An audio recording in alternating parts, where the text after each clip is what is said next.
बहुत ही सुंदर जंगल में टुनटुनी अपने पिता के साथ रहती थी। टुन्नी की माँ को गुजरे हुए 2 साल हो गए थे के पिता की अचानक ही तबीयत बहुत ही खराब हो जाती है।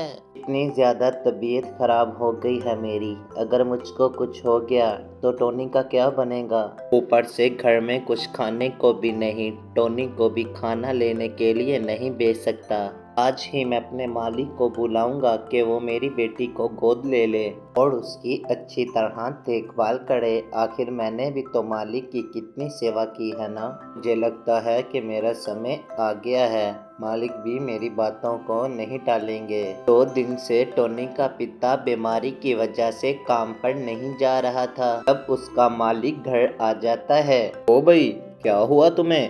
तुम 2 दिन से काम पर क्यों नहीं आ रहे? इसीलिए मैं तुम्हारा पता लेने आया हूँ कि तुम्हें क्या हुआ है। सेठ जी, अच्छा हुआ कि आप आ गए। आज ही मैं आपको याद कर रहा था। मुझे लगता है कि मेरा आखिरी वक्त आ गया है और मैं नहीं बचूंगा। ये मेरी बेटी है सेठ जी, आप मेरी बेटी का अच्छे से ध्यान रखिएगा। ठीक है, तुम परेशान मत होना, मैं इसकी बहुत अच्छे से देखभाल करूंगा। ही टोनी का पिता मर जाता है।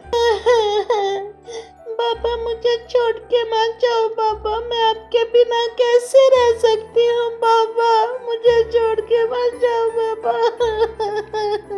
सेठ कौवा टोनी को अपने घर ले आता है। उसकी पत्नी सुंदरी कवि कहती है, अरे ये आप किसको ले आए हैं? मैं अपने बेटे की पढ़ाई का खर्चा करूं या इसको पालूं? मैं से आप लेके आए हैं, वहाँ से छोड़ आइए। अरे सुंदरी कवि, हमने कौन सा इससे पढ़ाना लिखाना है, हम इससे घर का सारा काम करवाएंगे। तुम्हें तो मुफ्त की नौकरानी मिल गई है, तुम तो खुशी मनाओ। सुनकर कवि बहुत ही खुश हो जाती है। फिर वो टोनी से मीठी मीठी बातें करती है। अरे बेटी, क्या तुम कुछ खाओगी? नहीं मेम साहब, मुझे भूख नहीं है। ठीक है, जाकर तुम रसोई में सो जाओ। अगले दिन सुंदरी कवि टोनी को कहती है, नहीं उठो, यहाँ पर इतनी देर तक कोई नहीं सोता। मेम साहब, रात को मुझे नींद नहीं आई थी, मुझे अकेले सोने की बिल्कुल भी आदत नहीं। तुम्हें अकेले ही सोना होगा। चलो रसोई के तुम सारे ही काम करो। चिड़िया घर के सारे ही काम करने लगती है। शाम को जब सेठ कौवा घर पे वापस आता है, टोनी तुम मेरे लिए पानी लेके आओ। ये कैसा पानी है?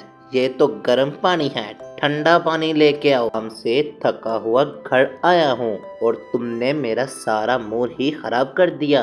दफा हो जाओ मेरी नजरों के सामने से तुम। सेठ कौवा और उसकी बीवी टोनी चिड़िया पर पहले से भी ज्यादा जुल्म करना शुरू कर देते हैं। एक दिन टोनी चिड़िया को अपने पिता की याद आती है। बाबा मुझे छोड़ के क्यों चले गए बाबा?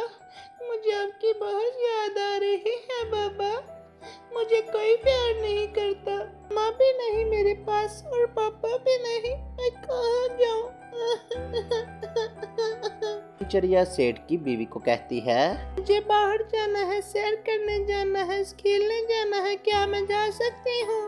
घर के बहुत ज्यादा काम पड़े हैं और तुम्हें बाहर जाने की पड़ी है। घर के काम कौन करेगा?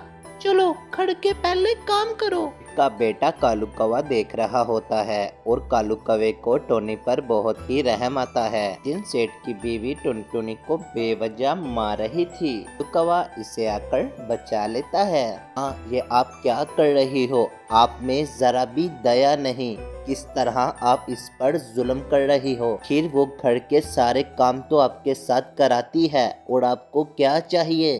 चुप करो, बड़े आए इसकी साइड लेने वाले तुम। ये लड़की शुरू से ही नहीं अच्छी लगती थी। हाँ, अगर आपने अब टोनी को मारा, मैं टोनी को लेकर यहाँ से चला जाऊंगा। उसकी बीवी टोनी को फिर मारने लगती है।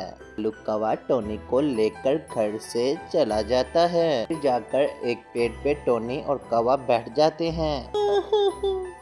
मेरी तो कोई जिंदगी ही नहीं, तो कोई जिंदगी नहीं। मामा पापा तो ऊपर चले गए। भगवान जी, काश आप भी मुझे अपने पास बुला लो। सब बातें सुनकर कौवा बहुत दुखी हो जाता है और कौवा कहता है, टोनी तुम ऐसे बातें मत करो, मैं हूँ ना तुम्हारे साथ। मैं तुमसे शादी करूंगा, तुम्हारा घर बसाऊंगा, बड़े होते हुए तुम्हारे साथ कोई भी जुल्म नहीं कर सकता। कौवा टुनटुनी के साथ शादी कर लेता है। शादी करके वो घर पे आते हैं। ये मैं क्या देख रही हूँ? इस मनुष्य ने तो मेरे बच्चे को काबू में कर लिया। तो डायन है, डायन। मेरी बात सुनो, ये मेरी इज्जत है। आज के बाद अगर आपने कुछ टोनी को बोला, इसे मारने की कोशिश की, तो मैं हमेशा हमेशा के लिए टोनी को लेकर यहाँ से चला जाऊंगा। बातें सुनकर सेठ की बीवी खामोश हो गई। टोनी की जिंदगी बहुत अच्छी और खूबसूरत हो जाती है और खुशी खुशी अपने पति कौवे के साथ रहने लगती है।